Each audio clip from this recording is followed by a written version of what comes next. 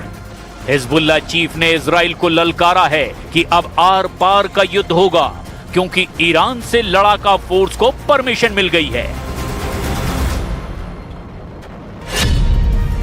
America की dark eagle एक hypersonic missile है। इसकी रफ्तार मैक 5 से भी ज्यादा है। हाइपरसोनिक ग्लाइड व्हीकल से लॉन्च होने के बाद ये 6000 किलोमीटर प्रति घंटे के स्पीड से वार करती है। और डिटेल में समझें तो ये महज 1 सेकंड में 1700 मीटर की दूरी तय करती है। अमेरिका की डार्क ईगल मिसाइल की रेंज 3500 किलोमीटर है और ये अमेरिका का गुप्त हथियार माना जाता है, जिसके बहुत ज्यादा वीडियो भी शेयर नहीं किए गए हैं। यानी ट्रंप का ये हथियार बहुत ही सीक्रेट है और वो इसे ईरान के खिलाफ जरूर इस्तेमाल करना चाहेंगे।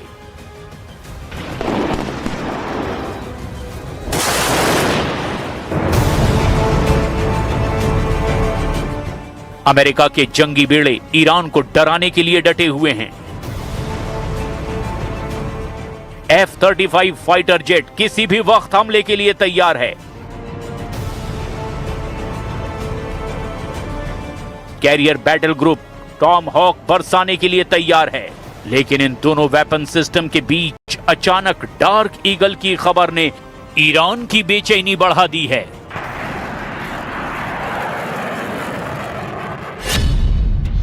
डार्क ईगल को लॉन्ग रेंज हाइपरसोनिक वेपन कहा जाता है। यह 2023 से अमेरिका की सेना में तैनात है। क्या यह मिसाइल ईरान के खिलाफ इस्तेमाल की जाएगी?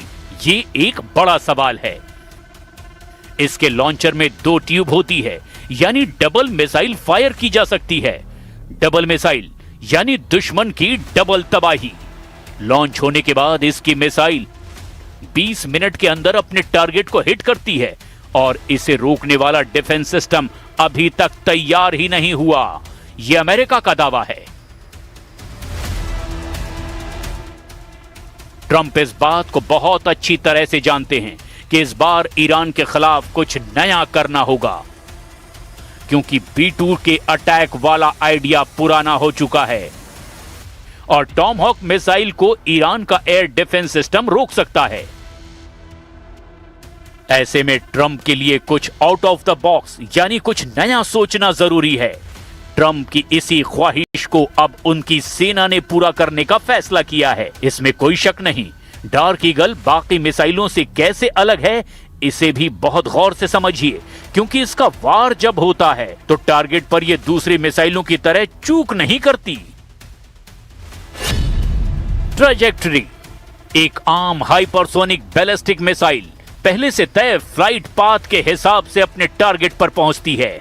इसके बाद देखिए डार्क ईगल, जो हाइपरसोनिक ग्लाइड व्हीकल की मदद से वायुमंडल से बाहर स्पेस में पहुंचती है और फिर ये हाइपरसोनिक रफ्तार से टारगेट पर लहराकर अपने टारगेट को हिट करती है। इसके बाद एरो बैलिस्टिक मिसाइल को विमान से लॉन्च किया जाता है और वो भी तय फ्लाइट पाथ के हिसाब से टारगेट हिट करती है। सबसे नीचे है एक क्रूज मिसाइल, जो पृथ्वी के वायुमंडल में रहकर चकमा देते हुए अपने टारगेट पर वार करती है। ट्रंप ईरान पर हमला करने के लिए सबसे भरोसेमंद हथियार चाहते हैं और इसमें कोई शक नहीं कि अगर ट्रंप अमेरिका के काले बाज यानी डार्क ईगल को चुनते हैं तो इस मिसाइल के टारगेट पर ईरान की बची हुई टॉप लीडरशिप ही होगी, क्योंकि इस मिसाइल को रोक पाना किसी के लिए भी नामुमकिन ही माना जा रहा है। ईरान को बहुत अच्छी तरह पता है कि इस बार अमेरिका के निशाने पर सुप्रीम लीडर मुस्तफा खामनेई हैं और बहुत जरूरी है कि उसके कमांड कंट्रोल सिस्टम को सुरक्षित रखा जाए। इसीलिए ईरान अब की बार B-2 बॉम्बर और टॉम हॉक से आगे की सोच रहा है। ये दोनों हथियार जून 2025 और फरवरी 2008 में अमेरिका ने ईरान पर हमले में इस्तेमाल किए थे। दोनों ही अटैक रोकने में ईरान नाकाम साबित हुआ था और फिर ट्रंप ने दावा किया कि ईरान के परमाणु अड्डों को पूरी तरह तबाह कर दिया गया है। अब पुराने हथियारों की जगह नई मिसाइल ने ईरान में अमेरिका के युद्ध को नई धार देने का काम किया है। सबसे खास बात यह है कि अमेरिका ने डार्क ईगल मिसाइल को खास तौर से रूस और चीन को काउंटर करने के लिए तैयार किया है। अब सवाल यह है, क्या यह मिसाइल सबसे पहला वार ईरान पर करेगी? क्योंकि ट्रंप के रक्षा विभाग ने इसका इशारा कर दिया है। ट्रंप ने अगर डार्क ईगल से हमले शुरू कर दिए तो भयानक युद्ध छिड़ेगा। इसकी जरूरत क्यों पड़ सकती है, अब जरा वो भी जान लीजिए। ईरान ने अपना ज्यादातर यूरेनियम ऐसी पहाड़ी एटमी सेंटर पर जुटा रखा है जहां अमेरिका जाने से डर रहा है। इजराइल और अमेरिका के सामने सबसे बड़ी चिंता ईरान का पिकेक्स माउंटेन न्यूक्लियर प्लांट है, जिसे पहाड़ों में इतनी गहराई में खोदकर बनाया गया कि अमेरिका के सबसे शक्तिशाली बंकर बस्टर बम भी इसे नष्ट नहीं कर सकते। ट्रंप इस जगह पर अमेरिकी सेना भेजकर युद्ध नहीं लड़ना चाहते। उनकी कोशिश है कि बातचीत के जरिए ईरान को यहां यूरेनियम संवर्धन रोकने के लिए मजबूर कर दिया जाए, जबकि मोसाद की रणनीति है कि छोटे ऑपरेशनों की जगह बड़े पैमाने पर विदेशी एजेंटों के जरिए एक साथ हमला करके पिकेक्स माउंटेन के यूरेनियम पर कब्जा कर लिया जाए। हालांकि ट्रंप ने मान लिया है कि ईरान से यूरेनियम हासिल करना बहुत मुश्किल है। उन्होंने ये भी गारंटी ली है कि वो अपने सैनिकों को खतरे में नहीं डालने वाले। Very hard to get that material, but I still nevertheless want it. And I don't want to do it if we're in conflict. I don't want to put men in that kind of danger. America भले ही Iran के हमलों के इंतजार में है, लेकिन Iran ने surprise हमले की पूरी तैयारी कर ली है। ईरानी मीडिया की रिपोर्ट के मुताबिक सुप्रीम लीडर ने अब खाड़ी देशों में उन सैन्य अड्डों की तबाही का ब्लूप्रिंट बनाया है जहां सबसे ज्यादा जंगी जेट की तैनाती है। ईरान ने दूसरे राउंड में युद्ध के शुरुआती कुछ सेकंड में अमेरिकी सैन्य अड्डों और इजराइल के अंदर घुसकर हमले का प्लान बनाया है। ईरान फोर्स ने दुश्मनों को इस बार नरक दिखाने की धमकी दी है।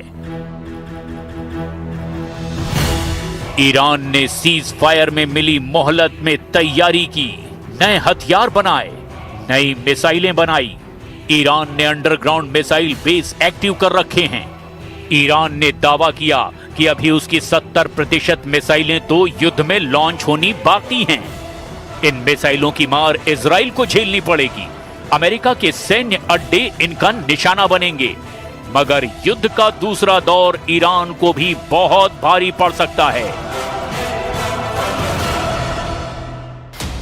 क्योंकि हिजबुल्लाह के कमांडरों का शिकार नेतन्याहू ने कैसे कैसे किया, इसके धमाकों की एक फेहरिस्त आपके सामने है। दक्षिण लेबनान की पहाड़ियों से लेकर बेरूत की इमारतों के बीच इजराइल के बम लगातार फटते रहे हैं। इजराइल ने नसरल्ला से लेकर हिजबुल्लाह के हर कमांडर को मारकर यह बताया कि लेबनान में उसकी जद के बाहर कोई नहीं है, वो जब चाहे किसी को भी खत्म कर सकता है। हिजबुल्लाह के कमांडरों का जनाजा देखिए और साथ में इजराइल के धमाके देखिए। ये दोनों तस्वीरें बता रही है कि नेतन्याहू को ना गाजा में रोकना मुमकिन था और ना ही लेबनान में रोकना मुमकिन होगा। नेतन्याहू नक्शे पर जहां अंगुली रखेंगे, इजराइल की वायुसेना वहां बम गिराएगी और फिलहाल इसका सबसे बड़ा टारगेट लेबनान बन गया है। ईरान में जब तक अमेरिका है, वो लेबनान में पूरी ताकत नहीं लगा सकता। इजराइल इसी कमजोरी का फायदा उठाकर लेबनान में ऐसा सिक्योरिटी जोन बनाने में जुटा है जिससे लड़ाका ग्रुप कभी सिर ना उठा सके। लेकिन इजराइल जितना कहर ढा रहा है, ईरान के फाइटर ग्रुप उतने ही खूंखार होते जा रहे हैं।